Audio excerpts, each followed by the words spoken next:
I want to consider how we can evaluate and understand logarithmic expressions by converting them to their exponential form. So let's evaluate a few of the following logarithms. First, we have log of 100. What's the output value here? Well, remember that this log without a base written is the common logarithm, or log base 10. So we could fill in here if we liked, log base 10. Let's rewrite this in exponential form. This means 10 to the power of something equals 100. Or you could simply ask, what power of the base 10 is the input value 100? Well, 10 squared equals 100. So log 10 of 100 equals 2.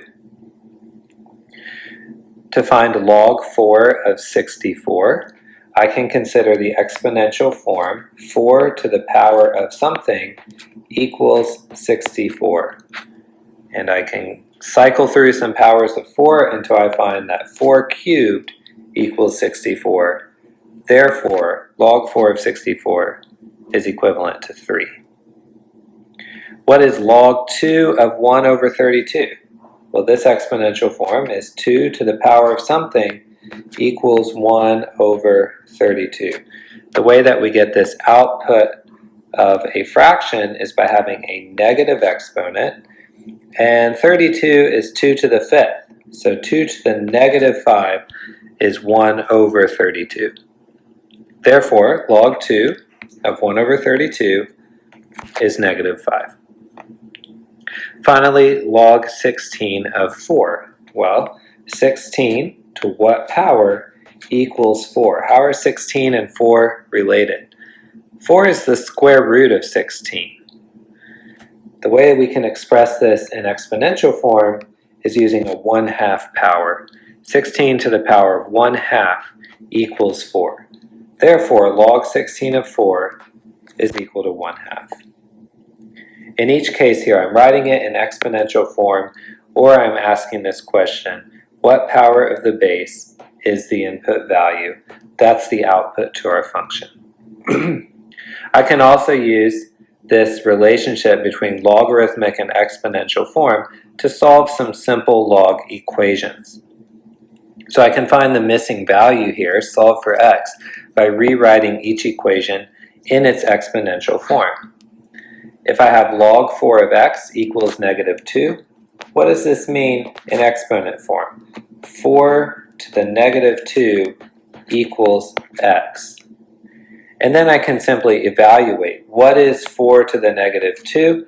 4 to the negative 2 is 1 over 4 squared, which is equal to 1 over 16. This is what x equals.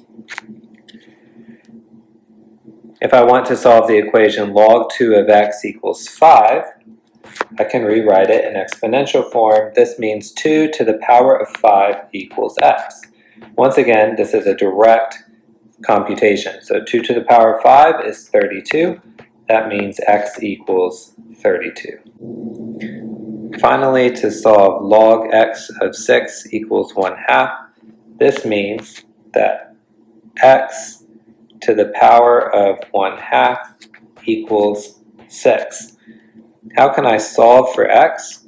Well, I can undo the 1/2 power by squaring both sides of this equation, and we get x equals 6 squared, which is 36. So each of these examples could be solved by rewriting the equation in exponential form. I recommend lots of practice moving back and forth between logarithmic form and exponential form